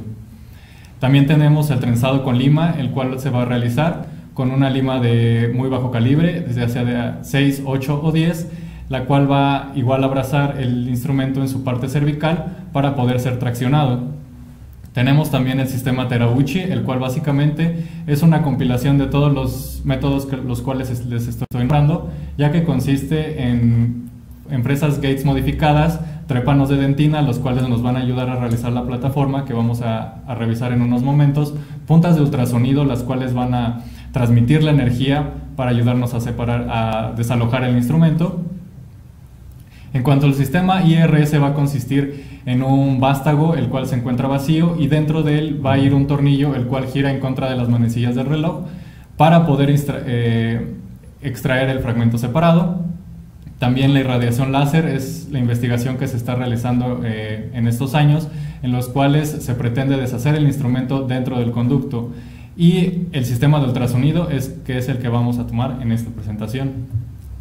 En cuanto al ultrasonido, podemos mencionar el diseño de la punta, ya que van a existir puntas con recubrimiento de diamante y sin este recubrimiento. Las puntas con recubrimiento de diamante nos van a servir para poder realizar una plataforma, ya que nos van a ayudar a desgastar tanto la dentina, así como también el instrumento. Es lo menos deseable, pero nos debemos de recargar más sobre las paredes de dentina. Estas se deben de usar a una potencia baja para evitar un desgaste indiscriminado de la superficie dentaria. Una alternativa, cuando el instrumento se encuentre muy abajo o cuando se encuentra más allá de la curvatura, es usar los instrumentos finger spreaders, los cuales nos van a servir para transmitir la energía más allá de la punta ultrasónica. También nos mencionan que debemos de bloquear los demás conductos que se encuentren ya preparados para que cuando se desaloje el instrumento no caiga en otro conducto que no debe de estar. En cuanto al diseño de plataforma, podemos tener vamos a ejemplificarlo con este esquema, donde podemos observar el instrumento que se encuentra atascado en el conducto dentinario. Nos vamos a valer de una punta ultrasónica recubierta de diamante, que es la E7D, con la cual vamos a realizar una plataforma de 3 milímetros para poder exponer la superficie, la parte cervical del instrumento atascado. Esta se va a girar en contra de las manecillas del reloj hasta que nosotros la podamos ver que se transmite la energía y comience a vibrar. En cuanto comience a vibrar, vamos a cambiar la punta de diamante a una no diamantada. Igual se va a mover en contra de las manecillas del reloj para que se pueda desalojar. ¿Por qué se debe de girar en contra de las manecillas del reloj? Si nosotros observamos el instrumento desde la parte superior, las estrías van a estar a favor de las manecillas del reloj. Si nosotros hacemos el movimiento contrario, estamos favoreciendo a que este se desenrosque de una manera natural del conducto. Aterrizando ese conocimiento, dentro de este video podemos observar lo que yo ya les mencioné en el esquema. Podemos ver que el instrumento se encuentra atascado durante la curvatura del conducto.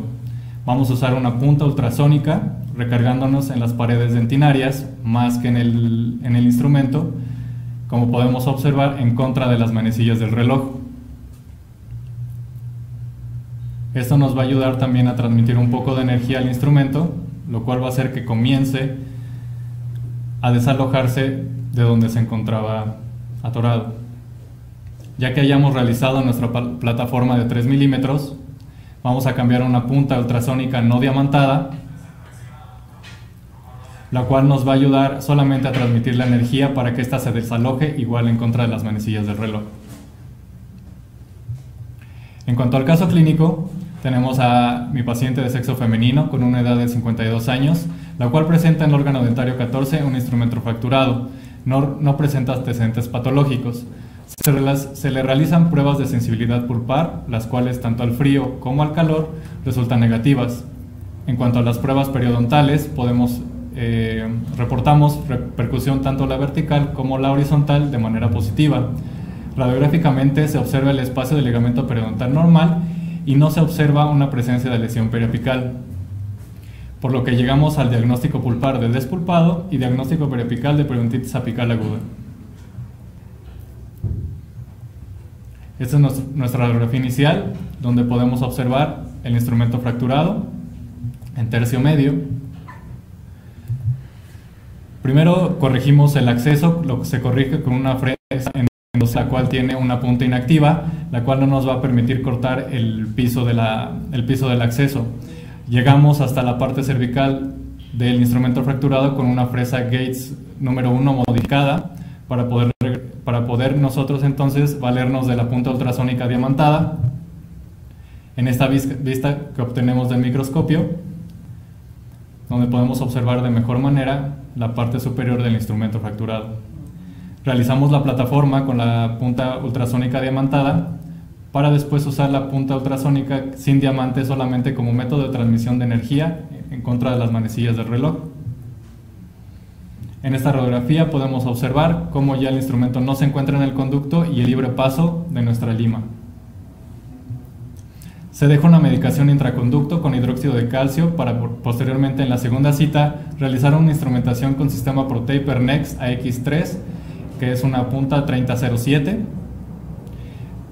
Se realiza un protocolo de aplicación ultrasónica con hipoclorito de sodio al 2.5% y se realiza una técnica de obturación de condensación lateral con ultrasonido desarrollada por el doctor Alfonso Moreno en 1974, obteniendo esta radiografía final. Como discusión, tenemos que Eliezer en 1991 concluye que no existe corrosión de instrumentos fracturados de acero inoxidable dentro del conducto. Strindberg en 1956 menciona una reducción del 19% en la sanación de los tejidos periapicales en presencia del conducto. Fox, en 1972, sugiere que el instrumento fracturado puede funcionar efectivamente como material obturador. Ingle reportó que no existe una diferencia significativa en el éxito del tratamiento entre el grupo control y un grupo con instrumento fracturado, mientras que Fu en el 2007 obtuvo un 97% de éxito al usar ultrasonido como método de remoción. Como conclusiones, tenemos que nuestro primer paso siempre va a ser intentar pasar el instrumento para no hacer un desgaste indiscriminado sobre la dentina. Debemos de tener en cuenta la etapa de la instrumentación, ya que mientras más avanzada se encuentra la instrumentación, menos material necrótico podemos nosotros extruir hacia el periápice. Debemos de tener en cuenta el instrumental disponible con el que nos vamos a valer para la remoción de este instrumento. Se debe de valorar la pérdida de estructura. No tiene caso que se haga una plataforma demasiado grande si nosotros vamos a dejar un remanente dentinario demasiado pequeño. Debemos tener en cuenta la presencia de una lesión periapical, ya que, como había mencionado, solamente su presencia o ausencia va a modificar nuestro pronóstico. Y debemos de evaluar la posición donde se encuentra el instrumento fracturado, ya que mientras se encuentre en la curva o más allá de ella va a ser más difícil su extracción.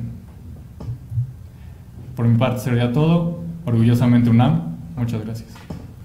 Muchas gracias, doctor Pérez. Vamos a dar paso a continuación a la sesión de preguntas y respuestas que fue de las cuales fuimos recibiendo por parte del auditorio. Antes de continuar, quiero comentar que tuvimos gran audiencia. Tuvimos aproximadamente 15,000 personas que nos estuvieron observando y nos estuvieron viendo de la Ciudad de México, San Luis Potosí, Veracruz, Guerrero, Tamaulipas, Querétaro, Baja California, Zacatecas, Morelos, Coahuila, Puebla, Estado de México, Nayarit, Hidalgo, Sinaloa, Quintana Roo. Les agradecemos su presencia y su participación dentro de este foro y vamos a darle paso a la sesión de preguntas y respuestas. Listo, vamos a dar inicio a la sesión de preguntas y respuestas. La primera pregunta relacionada al tema de tomografía. ¿Hay alguna contraindicación para el uso de tomografía para un tratamiento de endodoncia? Y si la hay, ¿cuáles son esas complicaciones? Sí, bueno, contraindicaciones absolutas no hay. Hay contraindicaciones relativas y solamente la única desventaja que nos puede dar el uso de la tomografía sería, como mencioné, cuando hay imágenes radiopacas, pueden distorsionar un poquito la imagen y pueden hacer inútiles las imágenes a analizar. Pero no hay contraindicaciones absolutas. Tal vez la única relativa que tenemos es el embarazo, pero como mencioné también, la dosis de radiación es mínima y siempre se puede proteger al paciente. Listo, muchas gracias, doctor. Otra pregunta. De no contar con una tomografía como auxiliar, ¿qué podemos realizar ante este tipo de situaciones como el caso que usted presentó? De no ser posible, tendríamos que ayudarnos entonces con angulaciones en las radiografías periapicales. Aplicar muy bien los principios de Clark, para poder identificar ciertas estructuras anatómicas o variaciones anatómicas en el sistema de conductos radiculares y también la exploración clínica. Tenemos que juntar todos los métodos que tengamos a la mano para poderlo hacer. Obviamente la tomografía con BIM nos puede facilitar mucho esta tarea, pero si no la tenemos, pues recurriremos a los recursos que tengamos a la mano. Muchas gracias, doctor. Muchas gracias, doctor. Ahora las siguientes preguntas son para el doctor Carlos respecto al caso clínico de absceso Fénix.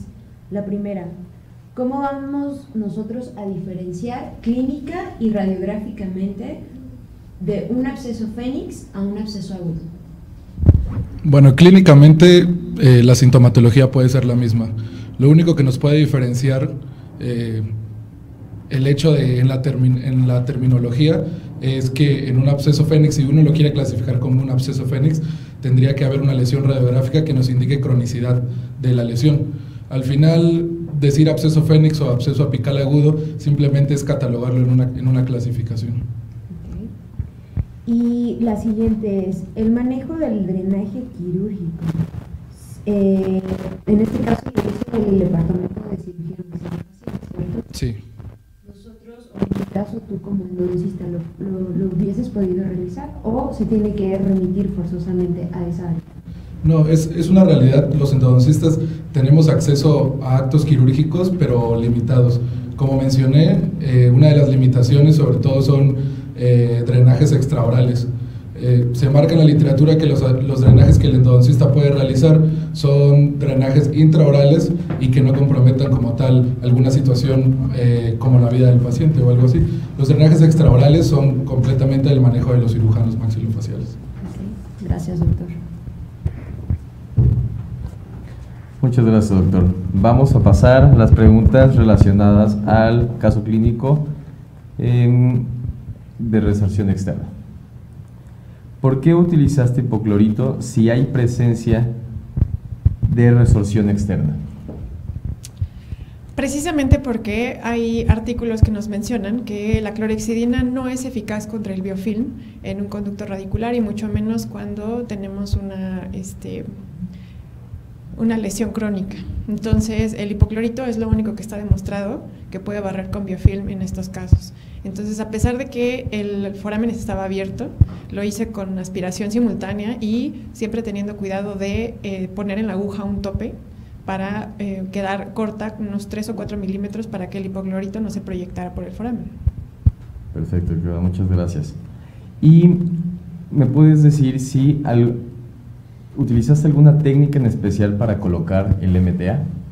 No, la técnica para el plug únicamente fue proyectar con la jeringa el MTA a través del conducto y después condensarlo con los instrumentos Schilder.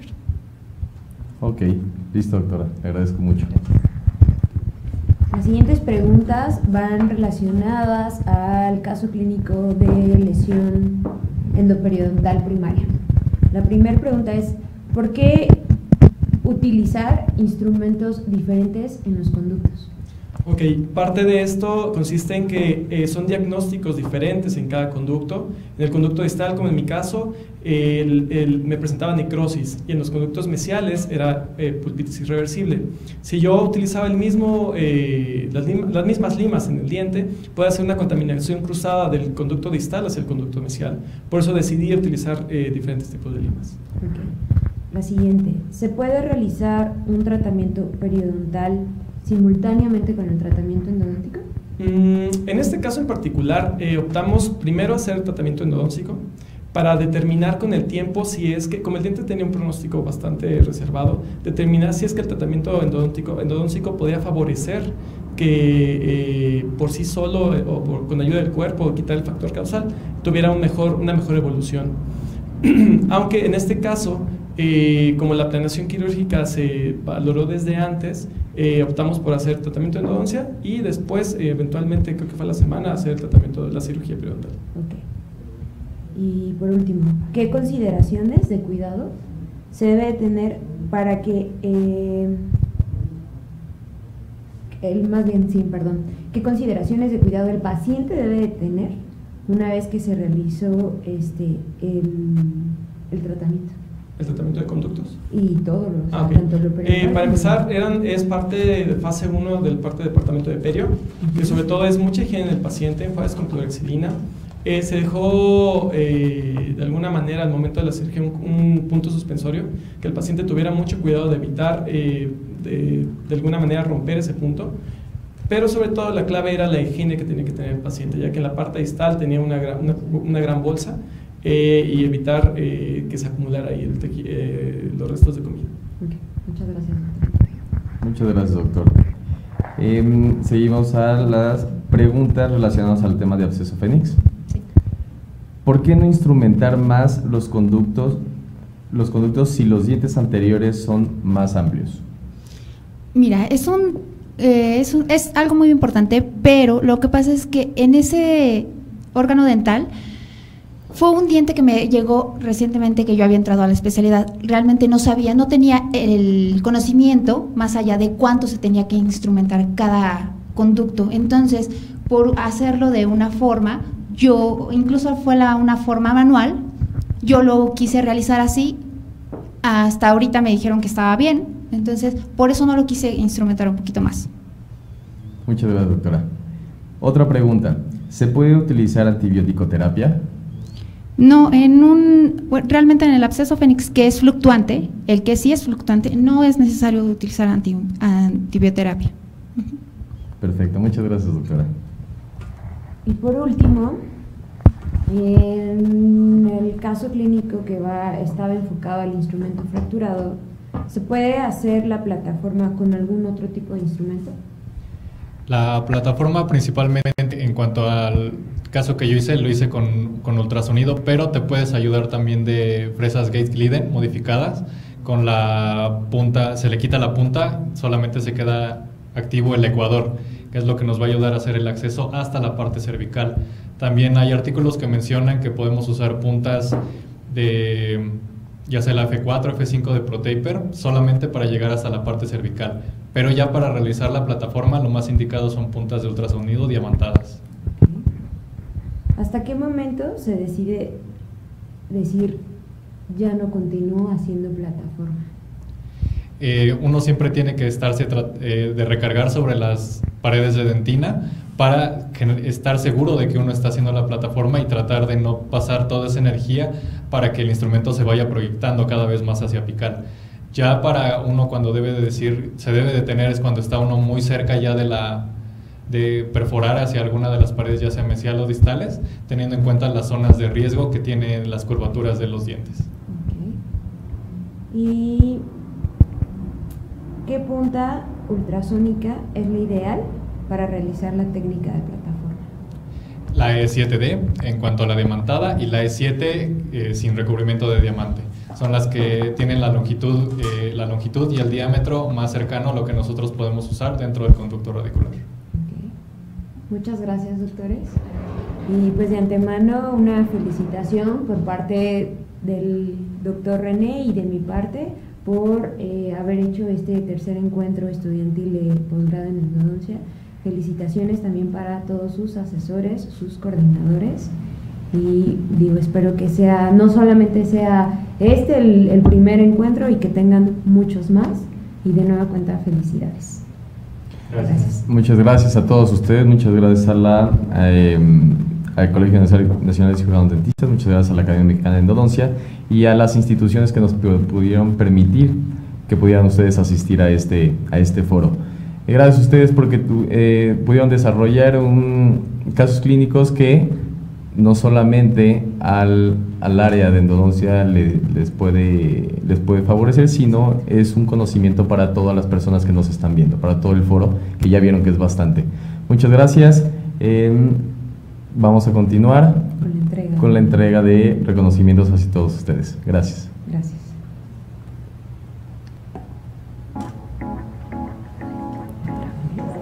¿Qué tal, amigos? Yo soy Fernando Licona, vicepresidente de la Academia Mexicana de Endodoncia, y queremos invitarles al 37º Congreso Internacional que tendrá lugar en la espléndida Riviera Maya, en el Hotel Barcelona, los días 9, 10 y 11 de noviembre.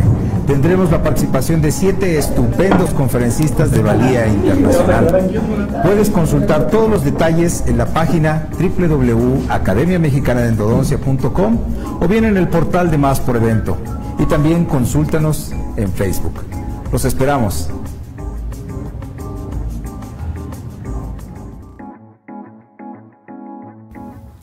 Hola, soy la doctora Ana Román, presidente de Academia Mexicana de Endodoncia.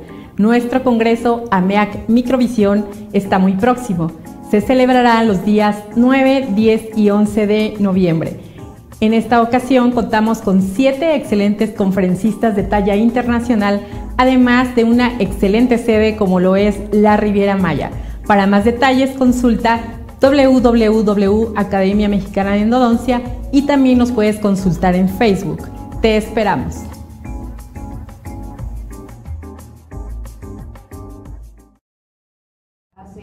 Otorga la presente constancia a los alumnos Carlos, José Antonio y Giovanni por su participación como ponentes en el tercer encuentro virtual estudiantil del posgrado de endodoncia llevado a cabo en el aula virtual del Colegio Nacional de Cirujanos Dentistas AC con 8 horas de educación continua, Ciudad de México, 23 de octubre del 2017, el cual, es también firmado por el presidente del Colegio Nacional de Cirujanos Dentistas, el doctor Jacobo Efraín Pérez, así como también por la cirujana dentista Ana Cecilia Román Baena, presidente de la Academia Mexicana de Endodoncia.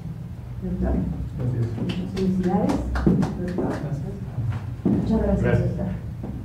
De la misma forma, el Colegio Nacional de Cirujanos Dentistas AC, Academia Mexicana de Endodoncia AC, hace entregar la siguiente constancia a los alumnos Eric Daniel, Natalia Aurora y Beatriz Camacho por su valiente participación en la ponencia del tercer encuentro virtual estudiantil de posgrados de endodoncia, llevado a cabo en el aula virtual del Colegio Nacional de Cirujanos Dentistas, el cual avala 8 horas de educación continua. Muchas gracias, doctores. Les hago entrega. Gracias.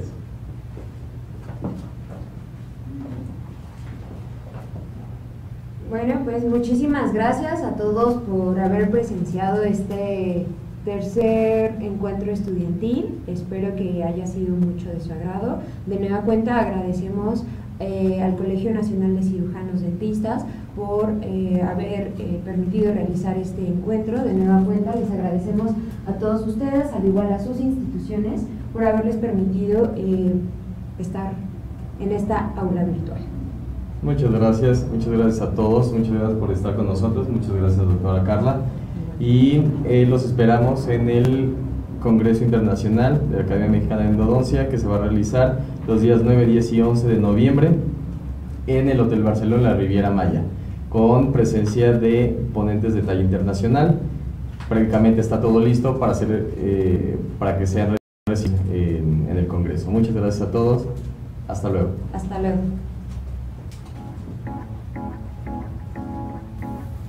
Hola, soy la doctora Ana Román, presidente de Academia Mexicana de Endodoncia. Nuestro congreso AMEAC Microvisión está muy próximo. Se celebrará los días 9, 10 y 11 de noviembre.